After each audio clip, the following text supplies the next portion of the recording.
नमस्कार, स्वागत है आप सभी का स्वदेश आर में। मैं हूं आपके साथ सौमित्र बुतकर। आज हम स्वदेश आर की शुरुआत एक ऐसे मुद्दे से करने जा रहे हैं जिस खबर के बाद हर भारतीय का सीना गर्व से चौड़ा हो जाएगा। और ये खबर है डिफेंस सेक्टर में मेक इन इंडिया के डंके की। इससे जुड़ी दो अहम खबरों पर हम बात करने वाले हैं। हम बात कर रहे हैं फाइटर जेट तेजस मार्क 2 और देश में बने पहले एयरक्राफ्ट कैरियर की, जो कि कल औपचारिक तौर पर भारतीय नेवी में शामिल हो जाएगा।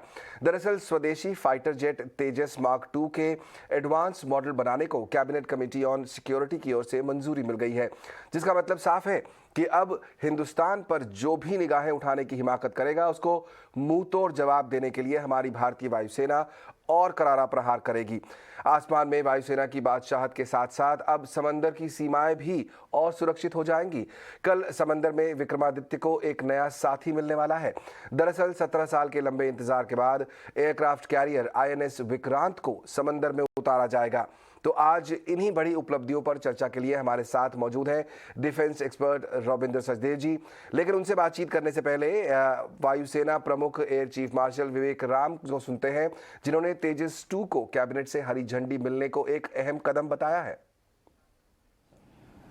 Firstly, the Cabinet Committee on Security has approved the LCA Mark II project, and I would say that the decision is a tremendous boost to the indigenous design and development of a next generation fighter aircraft, and it will definitely further the Atmanirbhar Bharat initiative in the domain of aircraft manufacturing. I would hasten to add that in the view of the rapidly depleting strength of fighter squadrons of the Indian Air Force and phasing out of the MiG-21 aircraft in the coming years, it is essential that laid down timelines for the projects have to be strictly adhered to.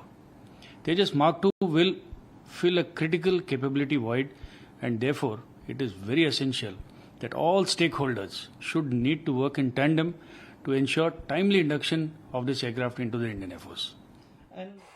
बिल्कुल, और defence sector में make in India को और बढ़ावा देने के लिए भारतीय वायुसेना को और ताकतवर बनाने के लिए आज कैबिनेट कमेटी ऑन सिक्योरिटीज ने तेजस मार्क 2 पर अहम फैसला लिया है। कैबिनेट ने स्वदेशी फाइटर तेजस के एडवांस मॉडल को बनाने की मंजूरी दे दी है। ET नाउ स्वदेश के संवाददाता प्रकाश प्रियदर्शी ने सबसे पहले ये खबर आपको दी थी। प्रकाश हमारे साथ अब जुड़ चुके हैं। प्रकाश, कितनी रकम मंजूर की गई है और कब तक इस प्रोजेक्ट पर काम शुरू हो जाएगा? देखिए, डिफेंस सेक्टर में आत्मनिर्भर बनने के लिए सरकार तमाम प्रयास कर रही है।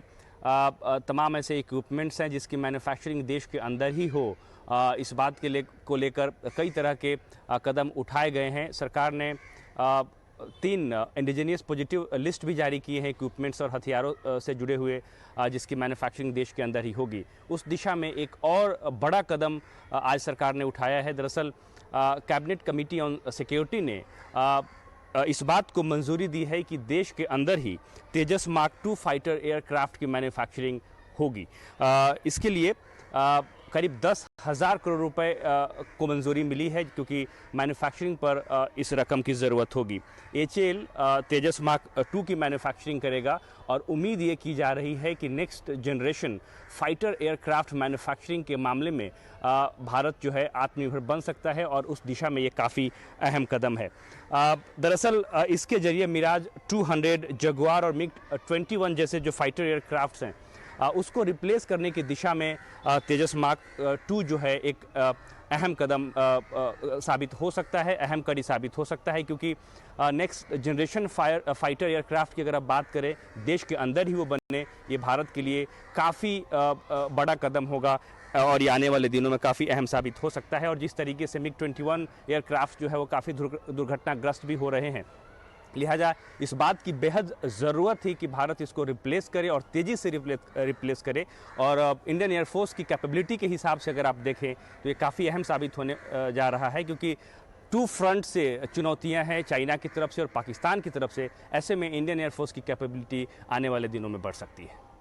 बहुत शुक्रिया प्रकाश, बिल्कुल सही कहा आपने। इंडियन एयरफोर्स की कैपेबिलिटी बढ़ेगी और मेक इन इंडिया ये एक सबसे बड़ा फैक्टर है। इससे हम लोग जो है ग्लोबल स्टेज पर हम लोग और हमारी स्थिति जो है मजबूत होगी, क्योंकि हम खुद अपने डिफेंस इक्विपमेंट बना रहे हैं। मेरे साथ डिफेंस एक्सपर्ट रविंदर सचदेव जी जुड़ रहे हैं। रविंदर जी, बहुत बहुत स्वागत आपका ईटी नाउ स्वदेश पर। किस तरह का कदम आप मानते हैं तेजस मार्क 2 को अब जो अप्रूवल मिल गया है कैबिनेट कमेटी की तरफ से, एक बहुत बड़ा कदम देखना चाहिए इसको मेक इन इंडिया प्रोजेक्ट की तरफ, और सेल्फ डिपेंडेंसी जो हमारी हो रही है हमारे डिफेंस इक्विपमेंट बनाने में, उसको आपका क्या व्यू है? नहीं, डेफिनेटली यस। इनफैक्ट जो भी आपने क्लिप प्ले किया था हमारे एयर चीफ का, उन्होंने जो बातें कही एग्जैक्टली ऑन द मार्क हैं।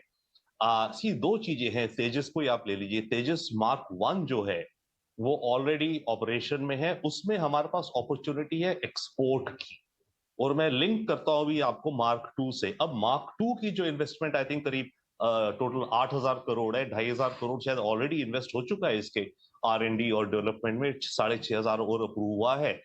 और जो ऐसे एयर चीफ ने कहा कि ये जल्दी से जल्दी आना चाहिए, टाइमलाइंस हमें एडियर करनी चाहिए, राइट। और ये हो जाएगा generation 4.5 aircraft like a Rafale, ये जो निकल के आएगा, right. At the same time हमारा जो तेजस मार्क 1 है, हम उसको एक्सपोर्ट करने का भी प्रयास कर रहे हैं कुछ देशों में।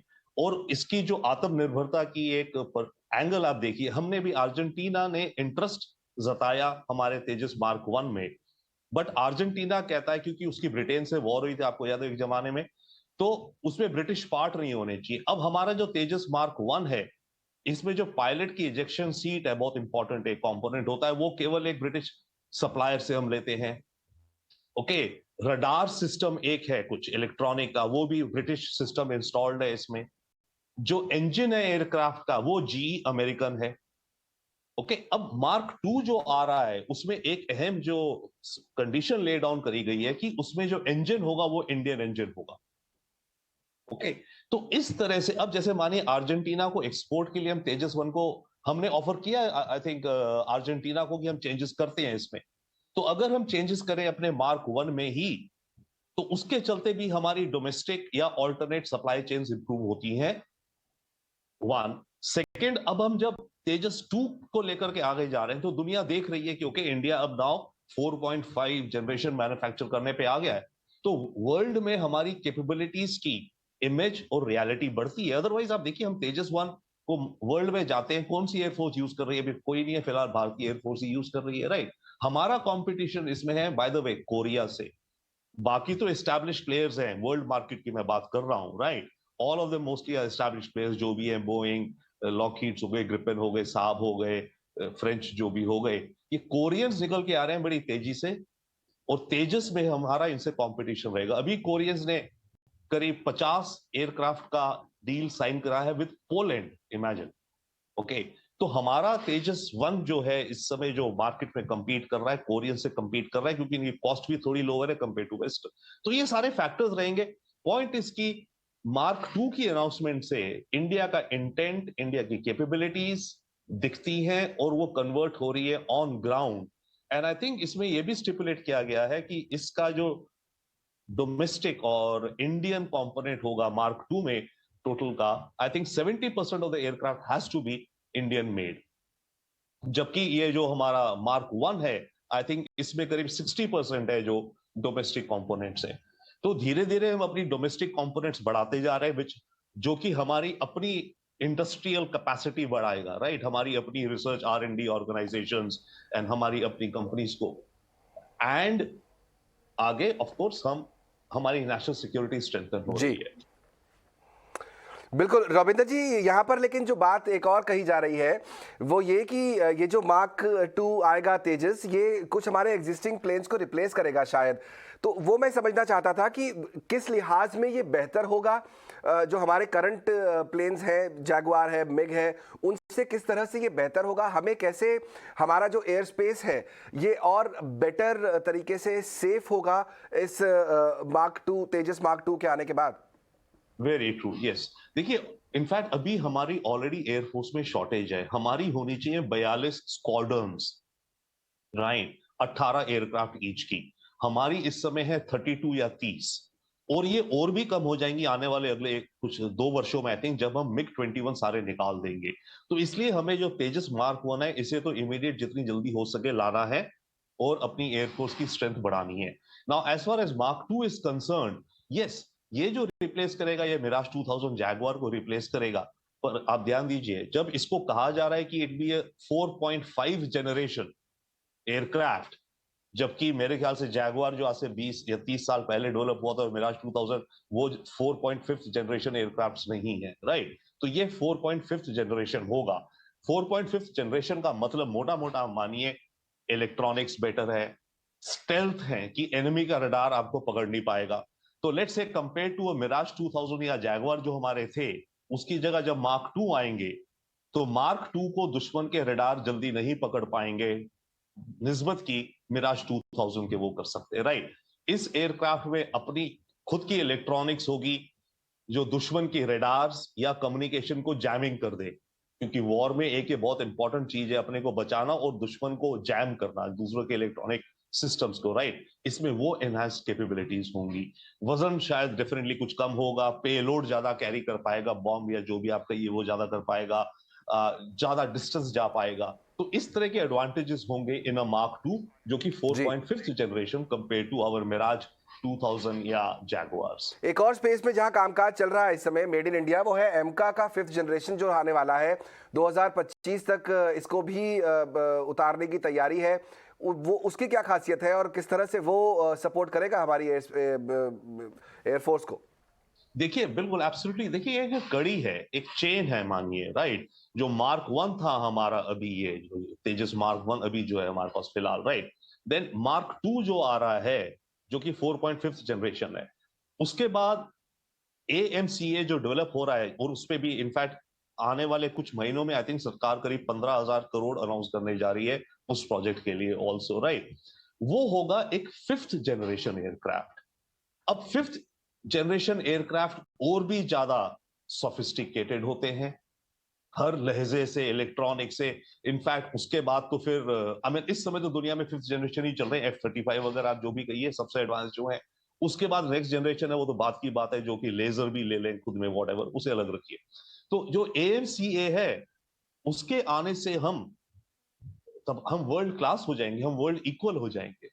ओके, कि चाइना बनाता है, अमेरिका बनाता है, रशिया बना रहा है, हम उनके बराबरी में तब आ पाएंगे, राइट? 5th जनरेशन अपनी मैन्युफैक्चरिंग। तो बात है कि ये जो कड़ी बनती जाएगी, you know, from Tejas 1 to Mark 2 and then AMCA, और indigenous manufacturing capability, indigenous R&D, okay, indigenous components जितने ज्यादा बढ़ते जाएंगे उतना हमें फायदा होगा दो एंगल से। हमारा खुद का खर्चा कम होगा ना भाई, हम इंपोर्ट करते हैं अगर, कितना खर्चा करते हैं व्हाटएवर, और वो भी महंगी चीज, हमारा डॉलर का आउटगो था और महंगी चीज ले रहे हैं। हम जब इंडिया में चीज बना रहे हैं, we are making it typically, हमारी you know cost structure lower है, तो हमारा जो भी बन के आएगा अगर क्वालिटी हम फिट रखें तो we will be lower cost for ourself, as well as हम दुनिया में फिर एक कॉम्पिटिटिव वो बन जाएंगे, you know, player.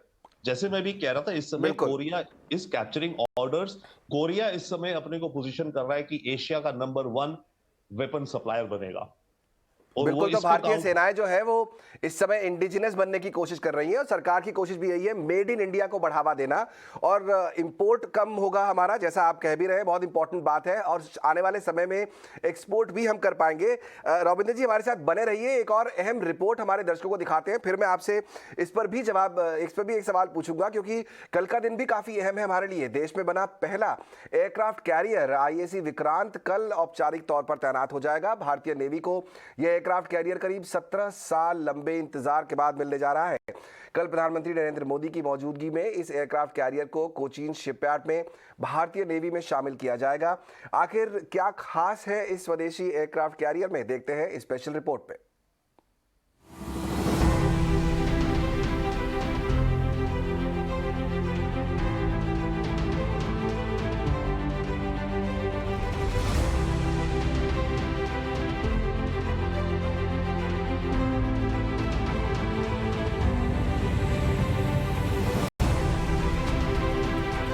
INS Vikrant ये सिर्फ एक एयरक्राफ्ट कैरियर नहीं है, बल्कि प्रतीक है आत्मनिर्भर भारत की, समंदर में भारत की ताकत की और दुश्मनों में खौफ के दूसरे नाम की। और 2 सितंबर को देश का पहला स्वदेशी एयरक्राफ्ट कैरियर इंडियन नेवी में कमीशन कर दिया जाएगा।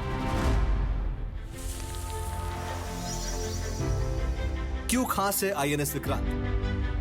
आईएनएस विक्रांत की सबसे बड़ी खासियत इसका इंडिजिनस स्वदेशी होना। विक्रांत के 76% से भी ज्यादा मटेरियल और इक्विपमेंट भारत में ही बनाए गए हैं और इसके साथ भारत दुनिया के उन चुनिंदा देशों में शामिल हो गया है जिसके पास एयरक्राफ्ट कैरियर को बनाने की क्षमता है। इतना ही नहीं, आईएनएस विक्रांत की ताकत भी उसे खास बनाती है।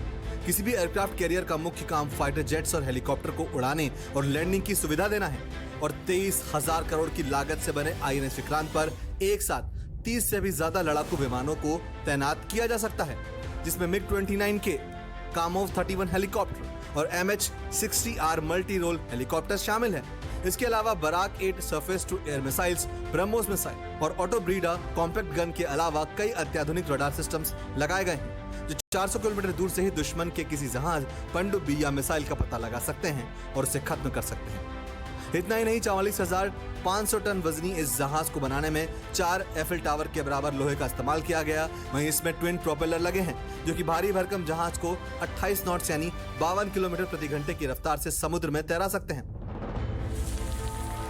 क्या क्या है आईएनएस विक्रांत के अंदर? 1709 सैनिकों के लिए डिजाइन किए गए इस जहाज में 2300 से अधिक केबिन बने हुए हैं और पहली बार नौसेना में शामिल हो रही महिला अधिकारियों के लिए एक विशेष केबिन बनाया गया है।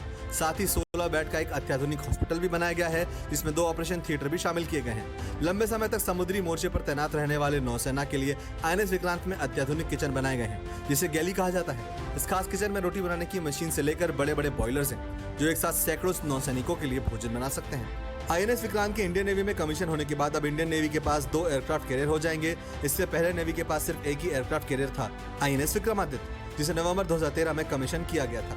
वहीं अब आईएनएस विक्रांत के आ जाने से देश की सुरक्षा और मजबूत हो गई। ET नाउ स्वदेश। रविंद्र जी, एक और ऐसी खबर जिससे हम सभी का सीना जो है गर्व से चौड़ा हो जाएगा। आईएनएस विक्रांत जो है कल कमीशन होने वाला है। जिस तरह हम बात कर रहे थे अभी कि हमारी एयर स्पेस कैसे मजबूत होगी और सुरक्षित हो जाएगी यहाँ पर तेजस मार्क 2 के आने से, ऐसे ही आईएनएस विक्रांत के आने से हमारा जो कोस्ट है, जो सी लाइन है, वो भी बहुत मजबूत होती दिखाई दे रही है। इस पर आपका क्या व्यू है? किस तरह से ये सपोर्ट करेगा इंडियन नेवी को और किस तरह हमारी जो है एक पहचान एक बार फिर अंतर्राष्ट्रीय बाजार में बनेगी जब हम मेक इन इंडिया शिप्स इस तरह की लेकर लॉन्च कर रहे हैं? Thank you very much. देखिए, जितनी हम इस तरह की चीजें लॉन्च करेंगे, ऑपरेशन में लाएंगे, तभी हम जब पहले बात कर रहे थे, मैं ओवरऑल जो कहता हूं बार बार, जो भी हम डेवलप कर रहे हैं, इसकी हमें domestic as well as export market देखनी है। क्योंकि जितने ज्यादा ये आपके सिस्टम्स बिकेंगे दुनिया में, उतनी ज्यादा हमारे पास ऑफ कोर्स मैन्युफैक्चरिंग जॉब्स या जो भी कहिए, उतना सारा हमारा फायदा हो, प्लस उतनी ज्यादा हम आगे R&D पे आगे कर्व में आगे होते जाएंगे जितनी ज्यादा आपके सिस्टम्स बिकेंगे। और ये सिस्टम्स आपके तब ज्यादा बिकेंगे जब दुनिया देखेगी कि आप एक कॉम्प्लेक्स, जितने ज्यादा कॉम्प्लेक्स सिस्टम खुद लॉन्च कर रहे हो। अब जैसे एयरक्राफ्ट कैरियर है, एयरक्राफ्ट कैरियर केवल एक शिप थोड़ी होता है जब चलता है। ये एक aircraft carrier is virtually like a mini city खुद में, राइट? एक छोटा सा शहर होता है पूरा, 1800 लोग रह रहे हैं, उनका खाना पीना, लॉन्ड्री, बाकी सारी चीजें छोड़ी, इलेक्ट्रॉनिक, पूरी एक शहर होता है। और इसके साथ अलग अलग और वॉरशिप्स चलते हैं, तभी इसको कहते हैं ना एक फ्लोटीला चलता है, राइट? 13-14 और छोटी शिप्स, अलग अलग डिस्ट्रॉयर्स, मिसाइल फ्रिगेट्स वगैरह, तो एक पूरा कॉम्प्लेक्स सिस्टम चलता है। तो अगर हम एक एयरक्राफ्ट कैरियर लॉन्च करते हैं नया इस समय, तो वो एक मिनी सिटी और उसके एसोसिएटेड जितनी और वॉरशिप्स हैं, वो पूरी हमारी इंडियन ओशन में, बे ऑफ बंगाल में खासकर, I would say right now, हम दूर आगे जाते हैं डेफिनेटली यस, बट हमें बे ऑफ बंगाल में हमें खतरा है और बढ़ रहा है चाइनीज नेवी से। कुछ पता नहीं चाइना की कौन सी सबमरीन नीचे आती जा रही है समुद्र के, हमें क्या पता है, राइट? तो जितनी ज्यादा हमारी ओशंस में प्रेजेंस होगी, उतना ज्यादा हम डिटेक्ट कर पाएंगे दुश्मन को। एज वेल एज देखिए एक चीज और हो रही है, फ्यूचर ओशंस की मिनरल और सी बेड में है, सी बेड की मैपिंग होना। तो ये सारा डोमिनेंस आपको अगर करना है तो आपको एयरक्राफ्ट कैरियर एक पर काउंटर पॉइंट है, क्विकली आई से इट, ये बहुत अहम हो जाता है आपकी पावर को प्रोजेक्ट करने में। आप पूरा एक शहर चाइना से 200 किलोमीटर दूर खड़ा कर देते हैं वर्चुअली, अगर मानिए अगर आपका एयरक्राफ्ट कैरियर चाइना से 200-300 माइल उसकी बाउंड्री से दूर खड़ा है तो मानिए, राइट? पर एक इशू है आज की तारीख में कि जिस तरह से वॉर इवॉल्व हो रही है, और छोटे वेपन्स जैसे यूक्रेन में देखिए जैवलिन, दो स्टिंगर्स ने रशियन टैंक्स बड़े भारी भरकम उड़ा दिए। तो छोटे अजाइल वेपन्स से एयरक्राफ्ट कैरियर्स को बड़ा खतरा है। ओके, अब कोई छोटी सी अंडर वाटर ड्रोन्स इस समय चल रहे हैं, देश डेवलप कर रहे हैं, हम भी कर रहे हैं, और देशों ने ज्यादा कर लिए हैं। एक अंडर वाटर ड्रोन या टॉर्पीडो आके आपके एयरक्राफ्ट कैरियर को अगर खुदा ना खासे गिरा दिए तो आपकी बहुत बड़ी साख चली जाती है और पैसे का नुकसान होता है। आप देखिए रशिया की जो मस्कवा फ्लैगशिप थी ब्लैक सी में, ओके, डुबा दी यूक्रेन ने, ओके, छोटे वेपन से। तो एयरक्राफ्ट कैरियर्स फ्यूचर में चाहिए और देशों को चाहिए होंगे अपनी पावर प्रोजेक्ट करने के लिए इन अ बिग वे, मसल बड़ी दिखाने के लिए, but at the same time छोटे छोटे अजाइल वेपन सिस्टम्स भी बिल्कुल एसोसिएटेड डेवलप करने पड़ेंगे, डिफेंस के लिए भी और ऑफेंस के लिए भी। करेक्ट। तो जितना फोकस बड़ी मशीनरी पर होना चाहिए उतना ही फोकस छोटी मशीनरी पर भी करना बहुत जरूरी है, क्योंकि आने वाले समय में जिस तरह वॉर इवॉल्व हो रही है, जैसा रविंदर जी कह रहे हैं, इन छोटी मशीनरीज की भी इंपॉर्टेंस उतनी ही बिल्कुल बन जाती है। लेकिन फिलहाल एक बड़ा अहम दिन हमारे लिए तेजस मार्क 2 की तैयारियां हो रही हैं और एक नया जो है एयरक्राफ्ट कैरियर हमारे देश को मिलने वाला है कल। तो काफ़ी अहम दिन। बहुत बहुत शुक्रिया रविंदर जी समय निकालकर हमारे साथ जुड़ने के लिए इस चर्चा में। चलिए अगली खबर भी मेक इन इंडिया के परचम से जुड़ी हुई ही है। सर्वाइकल कैंसर के खिलाफ देश में विकसित वैक्सीन लॉन्च हो गई है। केंद्रीय मंत्री जितेंद्र सिंह और सीरम इंस्टीट्यूट के सीईओ अदार पूनावाला की मौजूदगी में इसे लॉन्च किया गया है। डीसीजीआई ने पिछले महीने सर्वाइकल कैंसर की वैक्सीन बनाने की इजाजत दी थी। जल्द ही ये वैक्सीन अब बाजार में भी उपलब्ध होगी। इंडिजिनस एंड अफोर्डेबल दोनों ही रहेगा। और जैसे मैंने कहा कि साथ ही साथ जो इस तरह की आयुष्मान भारत जैसी और बहुत सारे प्रावधान मोदी जी ने लाए हैं, निश्चय ही ये सुनिश्चित करने के लिए कि प्रिवेंटिव हेल्थ केयर जिसका बहुत अधिक कल्चर इस देश में नहीं था, आपने देखा होगा वैक्सीनेशन का तो कभी कोई नाम ही नहीं था लेता। तो बार बार कोविड के दौरान जिस प्रकार मोदी जी ने आह्वान किया, एक जागरूकता आम जनमानस में जागी है और उसको अफोर्डेबल बनाने के लिए हमने ये इंटेग्रेटेड अप्रोच एक स्थापित करने का प्रयास किया है।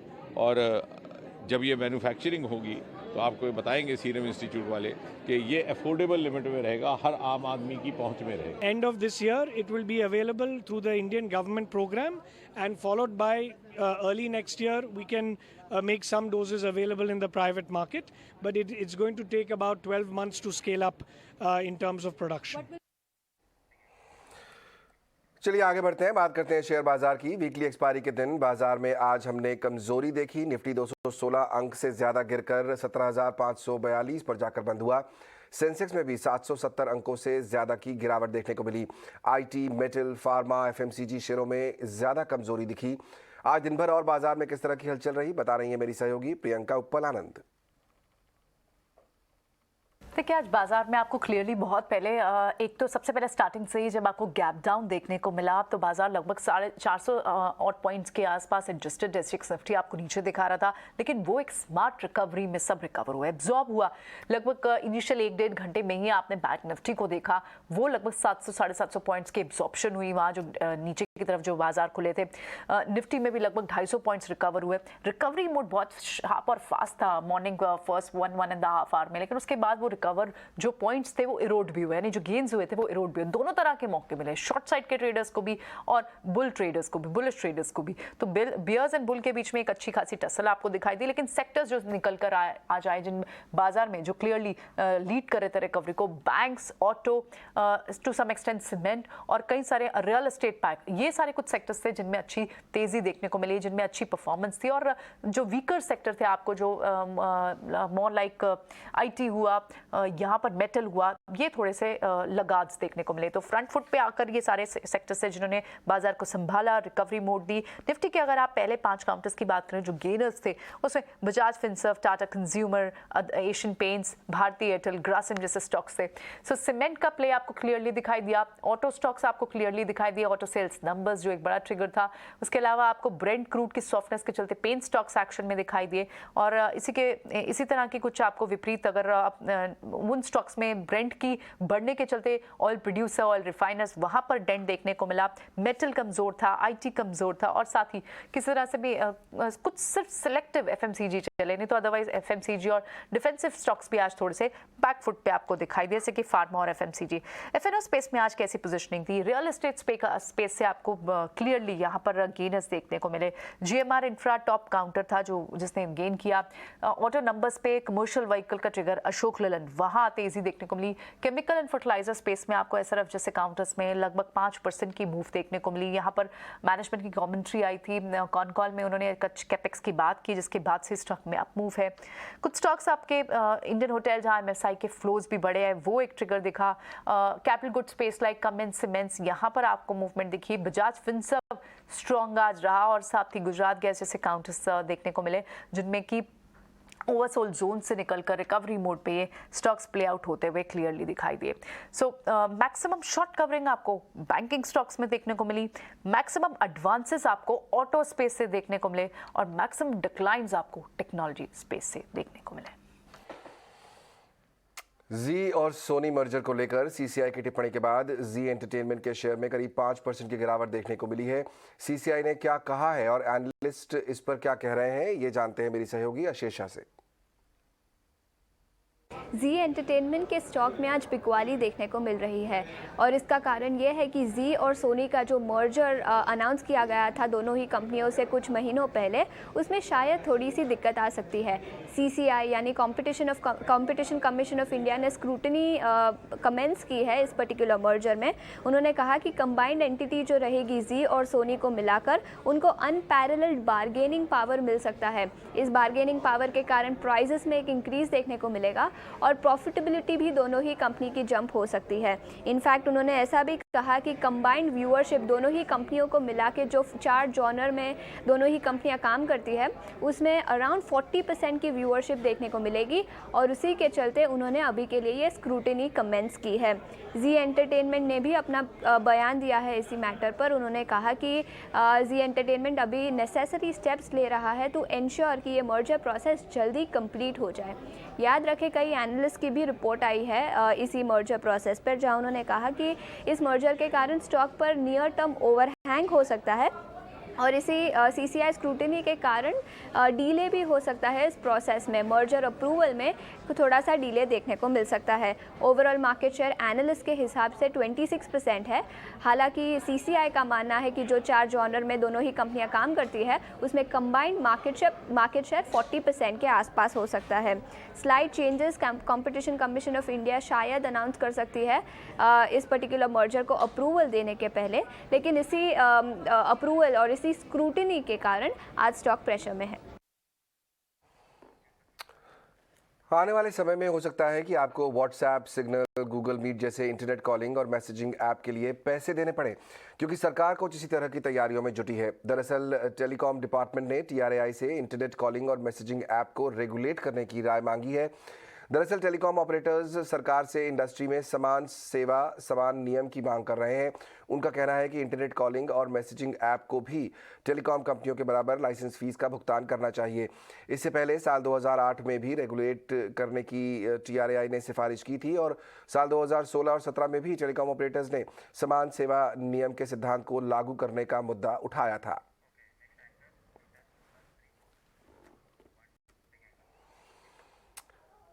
ट्विटर पर जल्द ही आपको अपनी पोस्ट को एडिट करने का ऑप्शन मिल जाएगा। ये जानकारी खुद ट्विटर ने अपने हैंडल से एक पोस्ट के जरिए दी है। ट्विटर पर फिलहाल एडिटिंग बटन की टेस्टिंग का काम चल रहा है। टेस्टिंग पूरी होते ही आपको ट्विटर पर एडिट बटन मिल जाएगा। फिलहाल ट्विटर पर पोस्ट एडिट का ऑप्शन नहीं होता, इसलिए गलत पोस्ट होने पर पूरी पोस्ट को ही डिलीट करना पड़ता है।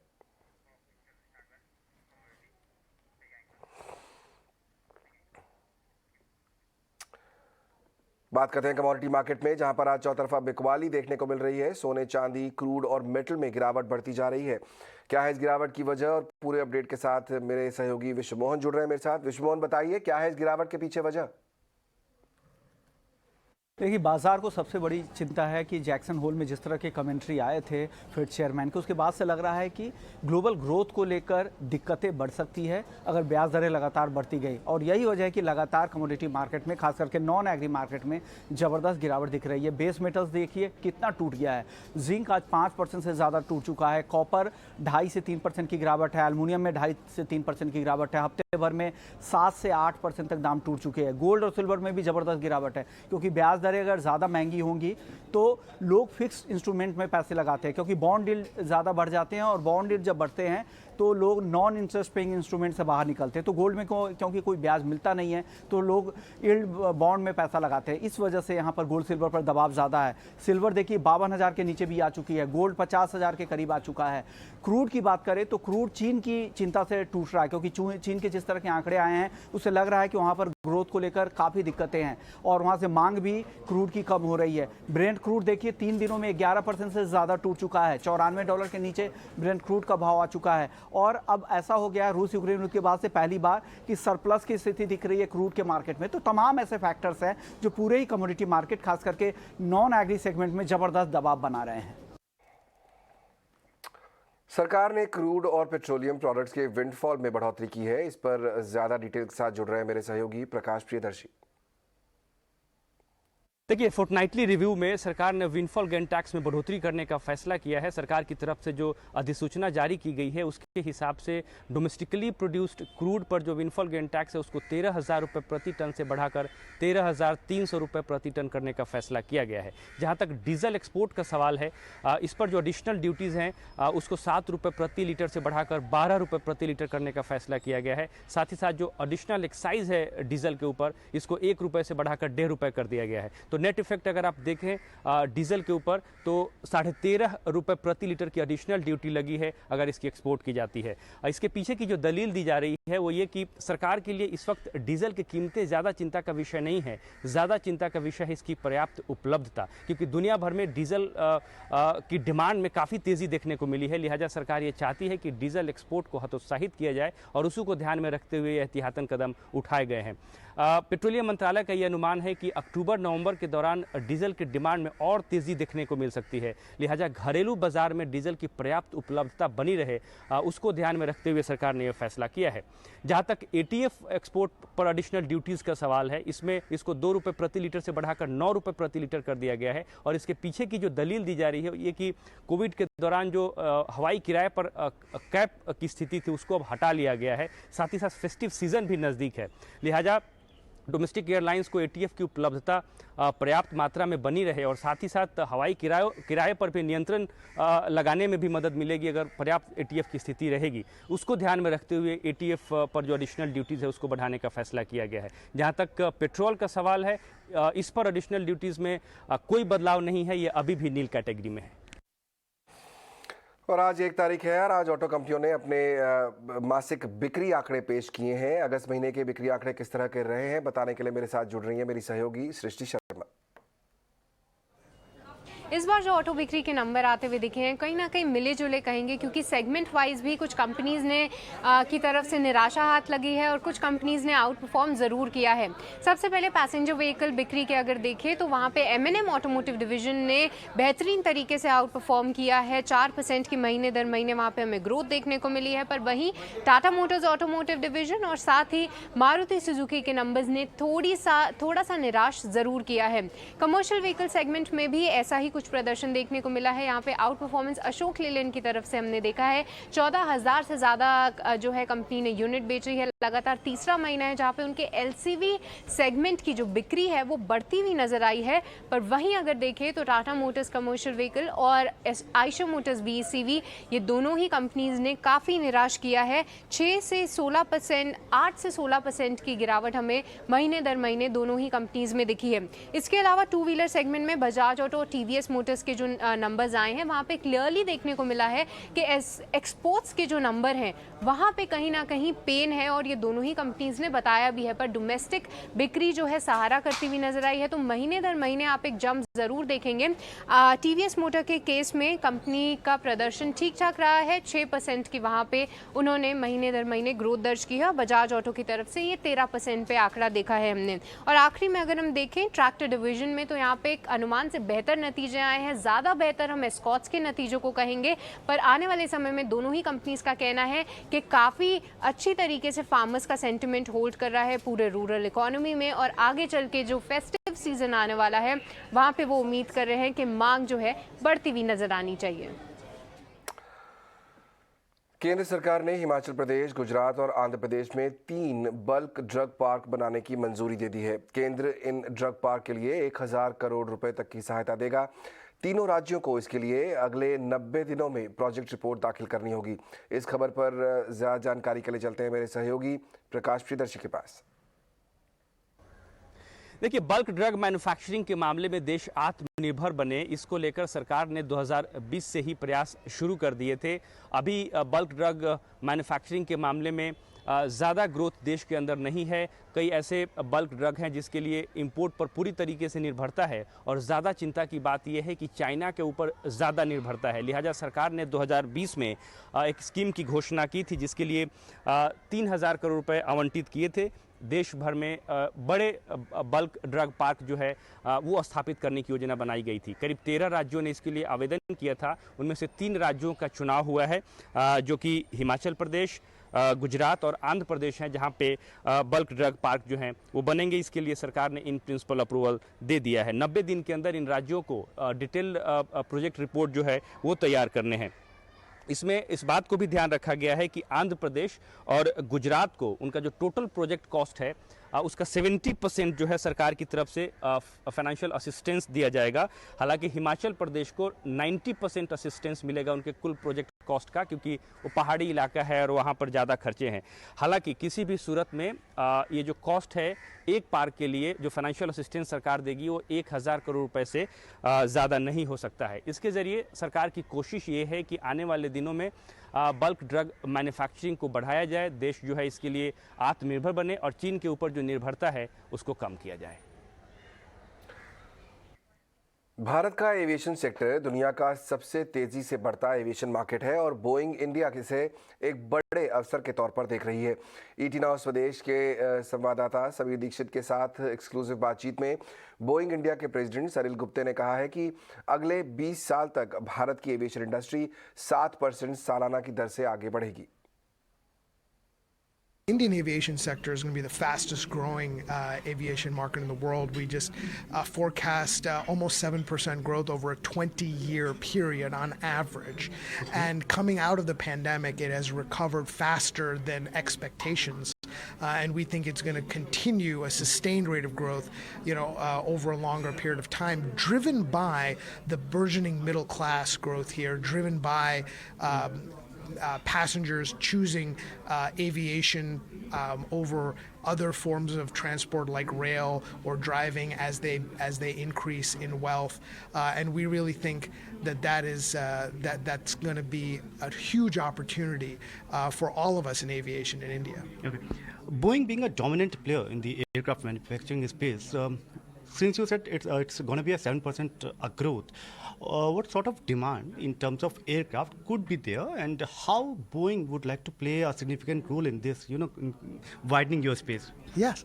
Well, so that's going to translate to well over 2,000, almost 2,300 aircraft over the next 20 years of that sustained growth. And so that is comprised of narrow bodies, so single aisle aircraft like the 737 MAX, the wide body, the larger long haul aircraft that have 2 aisles, like the 777, the 777X, which is forthcoming, and then the 787, of course, which is the world's most efficient aircraft that is already flying with Indian carriers today. And then cargo aircraft. Cargo is going to be a much larger part of the Indian market ecosystem as we go forward, driven by not just intercontinental long-haul cargo, but also domestically through the growth of e-commerce is going to drive short-haul cargo on aircraft like the 737 NG Boeing converted freighter, which has already come into India as well. So it's across all of those facets that we see opportunity. अगली खबर भी aviation sector से ही जुड़ी है। Spice jet का घाटा लगातार बढ़ता जा रहा है। इस क्रैश लैंडिंग की क्या वजह है? डिटेल्स के साथ जुड़ रहे हैं मेरे सहयोगी सौमित सरकार। वैसे अगर आप देखेंगे तो कल कंपनी ने अपने लास्ट 2 क्वार्टर्स के फाइनेंशियल्स अनाउंस किए थे जो कि ऑलरेडी डिलेड थे, और दोनों क्वार्टर्स के अगर आप कंबाइंड लॉसेस को देखेंगे तो करीब 1269 करोड़ का था। मार्च एंडेड क्वार्टर में करीब 485 करोड़ का लॉस था और जून एंडेड क्वार्टर में करीब 784 करोड़ रुपीस का लॉस था, जो कि हाईएस्ट क्वार्टरली लॉस है कंपनी का लिस्टिंग से लेके अब तक। अब क्या रीज़न थे ये लॉसेस के पीछे? पहले तो अगर आप देखेंगे तो जो फ्यूल प्राइसेस है वो अपने ऑल टाइम हाई पे है, उसी के साथ एयर ट्रैफिक रिकवरी जो हो रही है वो भी काफ़ी स्लो हो रही है, और अगर आप इसके साथ देखेंगे तो जो करेंसी डेप्रिसिएशन था ये भी एक मेन रीज़न था जिसके वजह से इतने बड़े लॉसेस हुए हैं स्पाइस जेट को। अब अगर आप किसी एयरलाइन कंपनी के लिए देख लेंगे तो करीब 50% 45 to 50% of the total cost जो होता है वो फ्यूल कॉस्ट होता है, और nearly 70% of the total cost जो है वो डॉलर डिनोमिनेटेड रहता है। और एक डोमेस्टिक एयरलाइन कंपनी के लिए जो रुपीज़ में कमा रही है उसके लिए अगर डॉलर के भाव बढ़ जाते हैं तो उनके लॉसेस भी बढ़ जाते हैं, उसी कारण फॉरेक्स लॉसेस ज़्यादा हो जाते हैं कंपनी के लिए। और उसके अलावा कंपनी ने और भी काफ़ी अनाउंसमेंट्स की थी, जैसे कि उन्होंने ये भी कहा कि वो फंड रेज करने को देख रहे हैं करीब 1600 करोड़ रुपए का, बट ये भी कोई बड़ा पॉजिटिव नहीं है क्योंकि एक साल पहले कंपनी ने करीब 2500 करोड़ का शेयर होल्डर्स अप्रूवल लिया था फंड रेज करने के लिए, बट अब वो कह रहे हैं कि वो सिर्फ 1600 करोड़ का फंड रेज करेंगे। उसी के साथ उन्होंने ये भी कहा है कि वो अपने जो कार्गो बिजनेस है उसको भी हाइव ऑफ करने को देख रहे हैं, बट ये अनाउंसमेंट भी पुरानी है। अब जो ये कार्गो बिजनेस है वो पिछले 1 साल से कंपनी हाइव ऑफ करने देख रही है, बट अब तक फाइनलाइज नहीं हुआ है पूरा प्रोसीजर, और एक कार्गो बिजनेस का जो वैल्यूएशन है वो क्लोज टू 2576 करोड़ रुपीस का है। और उसी के साथ कंपनी के अगर आप देखेंगे तो CFO ने भी रिजाइन कर दिया है, बट कंपनी ने ये कहा है कि इस महीने के एंड तक वो ये पोजीशन को फिल कर देंगे क्योंकि उन्होंने ऑलरेडी एक कैंडिडेट को सिलेक्ट कर लिया है। और जैसे कि आप कह रहे थे लॉसेस के दलदल में अगर आप देखेंगे तो पिछले 12 क्वार्टर में कंपनी ने करीब 4500 करोड़ से ज़्यादा रुपए के लॉसेस अब तक रिकॉर्ड किए हैं स्पाइस जेट ने। बीते कुछ समय में फ्लाइट्स पर छाए तकनीकी गड़बड़ियों के काले बादल छटने का नाम नहीं ले रहे हैं। ताज़ा मामला स्पाइस जेट से ही जुड़ा हुआ है। आज जहां दिल्ली से नासिक जा रही स्पाइस जेट की फ्लाइट के ऑटो पायलट सिस्टम में खराबी आ गई। टेक ऑफ के बाद आई इस तकनीकी खराबी की वजह से फ्लाइट को दिल्ली वापस लौटना पड़ा। DGCA के मुताबिक इस फ्लाइट ने सुबह करीब 7 बजे दिल्ली से नासिक के लिए उड़ान भरी थी। बता दें कि इससे पहले 29 अगस्त को मुंबई एयरपोर्ट पर भी लैंडिंग के दौरान स्पाइस जेट के विमान का टायर फट गया था, जिसके बाद दिल्ली से आ रही फ्लाइट की इमरजेंसी लैंडिंग करवाई गई थी। और अब RBI से जुड़ी एक खबर। ET Now स्वदेश की exclusive reserve bank first loss default guarantee loan के जुड़े ग्रे एरिया को रेगुलेट करने पर काम कर रहा है। ज्यादा डिटेल के साथ मौजूद है मेरे सहयोगी अनुराग जोशी। हमारे सूत्रों के मुताबिक लेंडिंग से जुड़े कुछ ग्रे एरियाज हैं, उनमें सुधार के लिए रिजर्व बैंक ऑफ इंडिया कुछ कदम उठाने वाला है। जिस पहलू पे वो कदम उठाने वाला है वो है फर्स्ट लॉस डिफ़ॉल्ट गारंटी, जिसे आसान भाषा में FLDG कहा जाता है। सूत्रों के अनुसार RBI FLDG गाइडलाइंस लाना चाहता है, जिसके तहत वो बैंक्स और फाइनेंस कंपनीज जो इस तरह की लोन्स देती हैं उन पे एक रेगुलेटरी ओवरसाइट बनाया जा सकता है। आप आपको बता दें कि FLDG होता क्या है। FLDG के ज़रिए एक बिज़नेस बैंक या फाइनेंस कंपनियों को ये गारंटी देता है कि कस्टमर ने अगर कोई लोन डिफ़ॉल्ट कर दिया तो उसकी भरपाई वो खुद करेंगे। FLDG का प्रयोग देश के कुछ एडटेक कंपनियों ने किया है, जिसमें बायजूस भी शामिल है।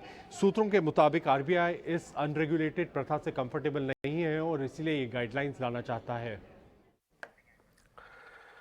स्टील, सीमेंट और एल्यूमिनियम सेक्टर को सरकार से राहत मिल सकती है। सूत्रों के मुताबिक इन सेक्टर्स के लिए इस महीने से कोयले की सप्लाई बढ़ाई जा सकती है।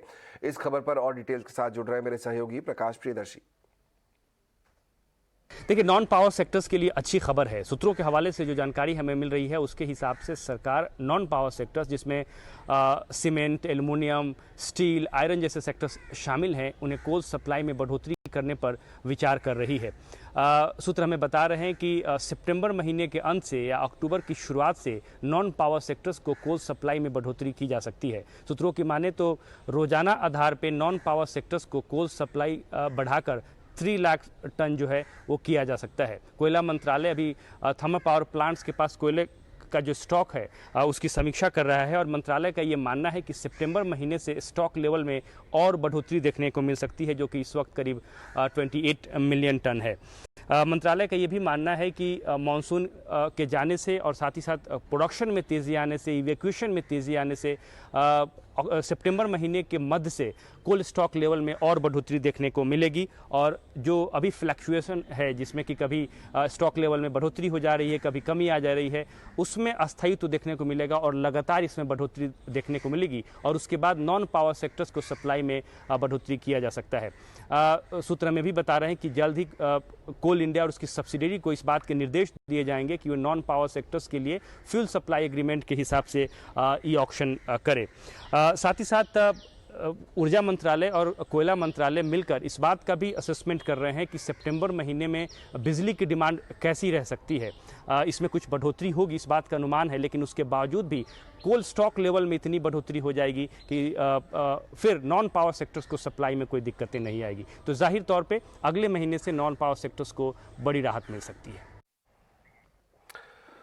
और अब बात झारखंड में छिड़े सियासी घमासान की। झारखंड में जारी सियासी संकट के बीच मुख्यमंत्री हेमंत सोरेन के विधानसभा की सदस्यता से इस्तीफा देने पर सस्पेंस अब भी बरकरार है। दरअसल सीएम हेमंत सोरेन ने आज कैबिनेट की बैठक बुलाई थी, जिसके बाद यूपीए गठबंधन के प्रतिनिधिमंडल ने राज्यपाल रमेश बैस से मुलाकात कर उन्हें ज्ञापन सौंपा है। बता दें कि हेमंत सोरेन के खिलाफ ऑफिस ऑफ प्रॉफिट के मामले में हाल ही में चुनाव आयोग ने अपनी सिफारिश राज्यपाल को भेजी थी, जिसमें सोरेन की विधानसभा सदस्यता रद्द करने की सलाह दी गई थी। हालांकि राज्यपाल रमेश बैस ने अभी तक इस मामले में कोई फैसला नहीं लिया है। मुद्दा सारे झारखंड को पता है, एक ही मुद्दा है। जिस तरह से उपभोग की स्थिति पूरे प्रदेश में बनी हुई है, कहीं ना कहीं उसका पटाक्षेप होना चाहिए। आज इन्हीं सब बातों को लेकर हम लोग राजभवन आए। बात करते हैं अंडरवर्ल्ड डॉन दाऊद इब्राहिम पर कस रहे एनआईए के शिकंजे की। दरअसल राष्ट्रीय जांच एजेंसी एनआईए ने दाऊद इब्राहिम और डी कंपनी से जुड़े लोगों की जानकारी देने पर इनाम का ऐलान किया है। एनआईए की ओर से जारी इनामी लिस्ट के मुताबिक दाऊद इब्राहिम की जानकारी देने पर 25 लाख रुपए का इनाम रखा गया है। इसके अलावा छोटा शकील की जानकारी देने पर 20 लाख रुपए के इनाम का ऐलान किया गया है। बता दें कि लिस्ट में दाऊद, छोटा शकील, अनीस इब्राहिम, जावेद चिकना और टाइगर मेमन का नाम है और ऐसा पहली बार है कि एनआईए ने सार्वजनिक तौर पर इतने बड़े इनाम का ऐलान किया है। खास बात यह भी है कि पहली बार इन लोगों की पुरानी और नई तस्वीर एक साथ जारी की गई है। हालांकि दाऊद की नई तस्वीर नहीं है, उसकी वही तस्वीर जारी की गई है जो 1993 के मुंबई धमाकों के बाद कई सरकारी एजेंसियों ने जारी की थी।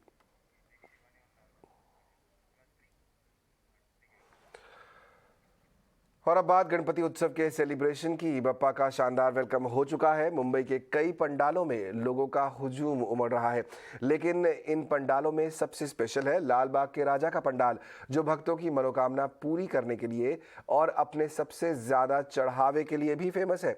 हमारी सहयोगी शिवानी ने लाल बाग से आपके लिए ये खास रिपोर्ट भेजी है। लाल बाग के राजा के खजानों की बात की जाए तो हर साल वो चर्चा में होते हैं, जहां लाखों हजारों भक्त रोज दर्शन करने आते हैं तो चंदा भी चढ़ाते हैं। ये आपको साफ तौर पर बता दें कि ये खजाने का वो हिस्सा है जो कि मुद्रा के रूप में यानी कि कैश के रूप में जो है लोगों ने चढ़ाया है। आपको बता दें कि हर साल की बात की जाए तो 2 सालों तक लोगों को खुद आकर दर्शन करने का मौका नहीं मिला था, लेकिन इस बार जब लोग आए हैं, खुद फिजिकली पंडाल तक पहुँच रहे हैं, तो खुद एक बड़े पैमाने पर चंदा भी लोगों ने चढ़ाया है। सोना, चांदी, आभूषण, कई सारी चीज़ें इसमें चढ़ती हैं। मुकुट चढ़ते हैं, गहने चढ़ते हैं, हीरे जवरात चढ़ते हैं, लेकिन उसमें कैश के मायने भी काफ़ी होते हैं, क्योंकि यहाँ पर अमीर से लेकर हर गरीब हार फूल के ज़रिए पुष्पगुच्छ के तरह जो है नोटों को बनाते हैं और उसका दान पुण्य करते हैं। और आपको मैं बता दूं कि यहाँ साफ तौर पर आप देख पाएंगे कि किस तरह से जो हार बने हुए थे 20 की नोट के, 100 की नोट के, 500 की नोटों के, वो सारी चीज़ें चढ़ी हुई है। और हर साल जो है इस खजाने की जो चर्चा है वो काफ़ी बड़े एक पैमाने पर होती है कि कितना दान आया, क्योंकि ये वो दान होता है जो हर साल लाल बाग की जमा पूंजी को और ज़्यादा बढ़ाता है। कोरोना की वजह से 2 साल के गैप के बाद मनाई जा रही गणेश चतुर्थी सेलिब्रेशन को लेकर मुंबईकरों में काफी उत्साह है। जुहू से हमारे संवाददाता अंकित ने ये खास रिपोर्ट भेजी है।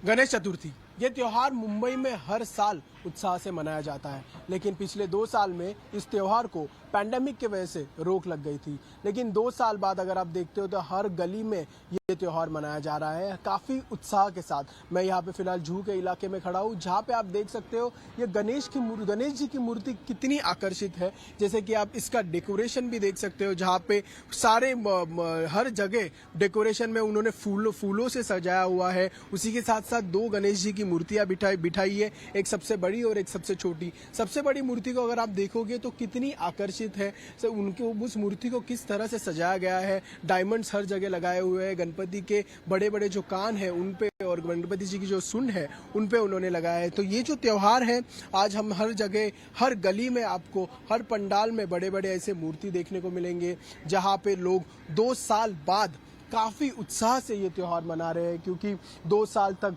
वो विघ्न में सारी चीज़ें चल रही थी, पैंडेमिक था, लोग लॉकडाउन में फंसे हुए थे, कोरोना था, तो कोरोना के वजह से लोगों को कुछ भी एंजॉय करने नहीं मिल रहा था। तो आज 2 साल बाद मुंबई में लोग पैंडेमिक के बाद ये त्यौहार इतने धूमधाम से मना रहे हैं, जो पूरे 10 दिन तक मुंबई के हर पंडाल में विघ्नहर्ता को मिलने के लिए, उसी के साथ साथ उनके दर्शन के लिए मुंबई में लोग तैनात हैं।